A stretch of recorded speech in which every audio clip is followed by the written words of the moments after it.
Two young women terrorized by a group of small-town psychos seek revenge on their tormentors. Two young women head out to rural America to work on an eco-farm. They need the money so they can go on a shopping holiday to New York. They are offered a ride to the farm by some friendly local young men. Turns out the men's intentions aren't all friendly, and they are soon held prisoner by them. They escape and plan their revenge. Meanwhile, the uncle of one of the girls, an FBI detective, suspects something is wrong and comes looking for them. Welcome to the Black Box, channel which is intended to help you better understand the movies.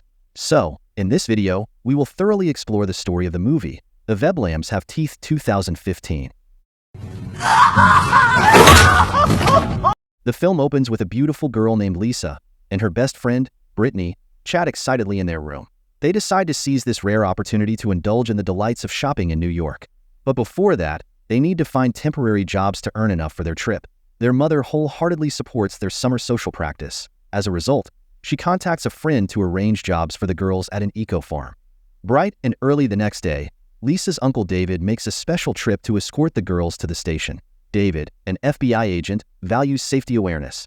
Before parting, he specifically instructs them, upon arrival at the farm, to use a predetermined code to assure their family of their safety.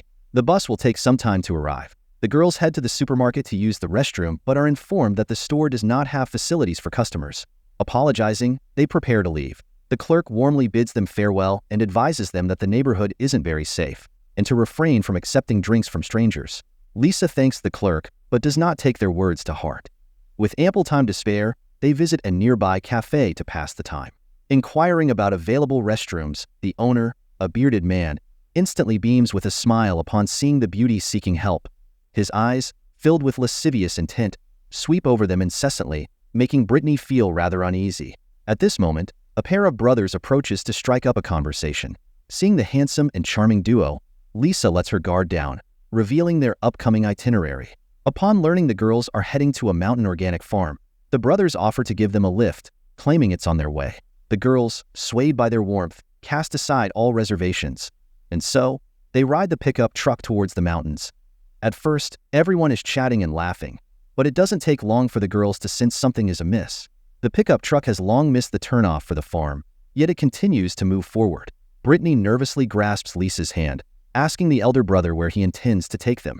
He responds with a mysterious smile, saying they will find out soon enough.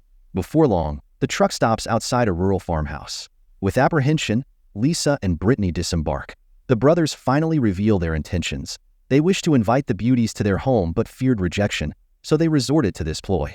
They promise that, after a brief rest, they will resume their journey to the farm. At this moment, the brothers' mother emerges from the house. The elderly lady, with a kindly face, warmly invites the girls inside to rest. Unable to decline their hospitality, the girls reluctantly follow her in. The interior is simply decorated. Rustic charm fills the air, promoting relaxation and ease. Lisa takes out her phone and sends a coded message to her uncle, signaling their safety. In her eyes, there is no danger here. The old lady is amiable and easygoing, serving homemade delicacies to their guests. The girls, famished from their journey, immediately dig in without waiting for an invitation. But before long, Brittany finds her vision becoming inexplicably blurred. Alert, she grabs Lisa by the arm and dashes towards the door. But they don't make it far before collapsing. The brothers carry them back. When they regain consciousness, they are horrified to find themselves locked inside a container, deep in the forest. They scream for help, desperately hoping someone will hear them. At that moment, the younger of the two brothers, carrying a long gun, strolls over nonchalantly. No one will answer your cries here in this desolate wilderness. It turns out the brothers specialize in abducting beautiful girls to use them as tools for profit. Soon after, a man with a full beard comes to check on the situation by the container, taking the opportunity to scold his unruly younger brother. It appears he is the leader of this criminal organization. The bearded man takes Lisa's phone, sending a message home to report their safety. Unaware that, according to Lisa and her uncle's agreement, the first letter of the message's suffix must follow a predetermined sequence. The bearded man's incorrect code reveals everything. Regrettably, Officer David's phone is not with him at the moment, so he does not immediately detect the problem. Lisa and Brittany suffer humiliation and torment deep in the forest. The three villains even force them to bathe in public. As the girls find themselves in dire straits, an elderly police officer with a gun emerges from the woods. They immediately cling to him like a lifeline, seeking refuge behind him. Lisa assumes her uncle saw the coded message and sent help for them, But to their surprise, the officer is actually in league with the three human traffickers. He is not here to uphold justice, but to indulge in debauchery and satisfy his base desires. After exchanging a few words with the brothers, old officer Ethan swallows a blue pill and enters the container where Lisa is. Before long, he emerges, pulling up his pants, satisfied, leaving Lisa lying there, silently shedding tears. Their bleak existence continues. Soon after, new clients arrive at the container. This time, a curly-haired man chooses Brittany. The man, with violent tendencies, not only violates Brittany but uses cigarette burns on her abdomen. Screams emanate from the container. Lisa, outside, weeps in silence, unable to bear covering her ears. Meanwhile, David finally notices the anomaly in Lisa's message. Believing his niece is in trouble, he inquires with the farm owner, learning they never arrived nor made contact, and their phone is constantly off. David's girlfriend had initially planned a vacation with him. Now, he must abandon their plans to investigate Lisa's whereabouts. Simultaneously, the container welcomes the day's third guest, donning a sinister mask and emitting strange noises. Both girls are frightened, unaware of his true identity. Ultimately, the masked man chooses Brittany. After the humiliation, he places the mask on Brittany's head, departing with an air of arrogance. Brittany is unable to see his face, yet the crucifix tattoo on his arm burns into her memory. Elsewhere, David visits the local police station for information, coincidentally greeted by Officer Ethan, who had assaulted Lisa. David remains unaware that he is the brother's informant within the police. Ethan feigns cooperation, revealing details about the girl's disappearance. Turning to the trafficker brothers, they discuss countermeasures. Since David has reached the police station, they decide to kill the girls and destroy evidence. Unbeknownst to them, Lisa overhears their hushed conversation. After the villains depart, she quietly shares the news with Brittany. Now, their only hope for survival lies in fighting back. At that moment, the curly-haired man who violated Brittany returns, assigned to watch over the girls as the other villains continue seeking new targets in town. Seeing the opportunity, Lisa feigns affection, catching the curly-haired man off guard, biting through his neck, killing him instantly. Using the keys from his body, they unlock their handcuffs, regaining their freedom.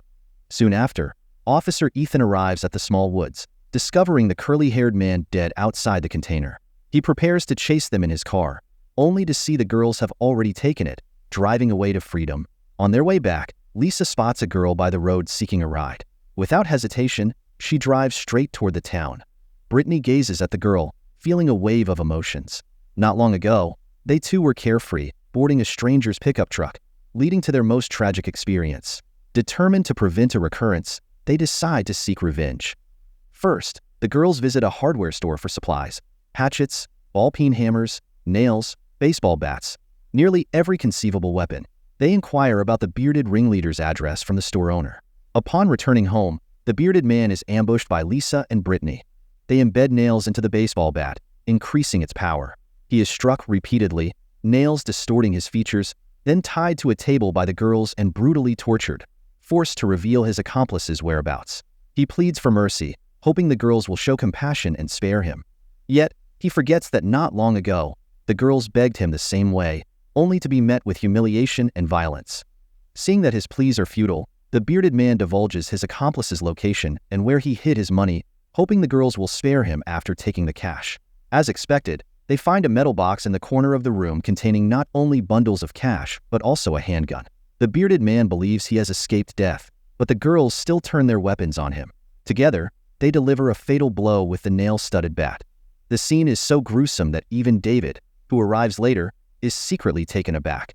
After killing the man, Lisa and Brittany drive off in his car, just missing Uncle David.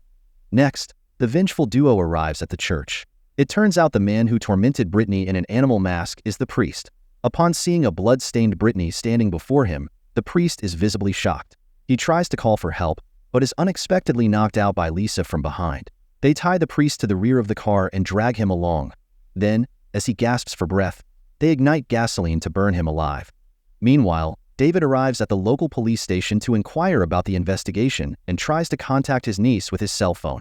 Unbeknownst to him, the phone's ringtone emerges from Officer Ethan's pocket. David instantly realizes the truth, but it is too late. Subsequently, Ethan ties him up, intending to have his way with the newly captured girls before killing him. Just then, Lisa and Brittany arrive in time.